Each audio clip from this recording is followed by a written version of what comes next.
এটা কিন্তু আমার অনেক পছন্দের এবং অনেক প্রিয়। আমি অনেক ছোটবেলা থেকে নিশ্চয়ই দেখেছেন। আমি তো বেসিক্যালি বগুড়ার মেয়ে এবং আমার সিনেমা খুবই ভালো লাগে। এখনো কিন্তু তাই হয়। এই সিনেমার পরিচালককে সাথে নিয়ে ইন্টারভিউ দিতে আসেন নায়িকা অপু বিশ্বাস। এবার কোরবানির ঈদে মুক্তি পেতে যাচ্ছে অপু বিশ্বাসের দুর্বার সিনেমা।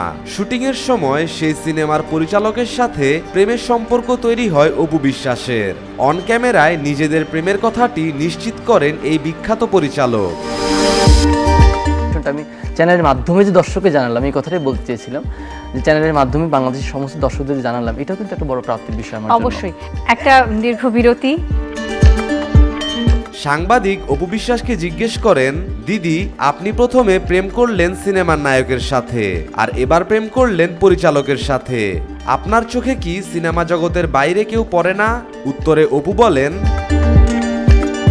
তো আমার কথা হচ্ছে যে তারপরেও আমরা যেহেতু হিউম্যান বিং মানুষ, আমরা ব্যক্তি, আমাদের জীবনে অনেক টানপড়ন আছে, উত্থান পতন, ভালো মন্দ, নেগেটিভ পজিটিভ আছে।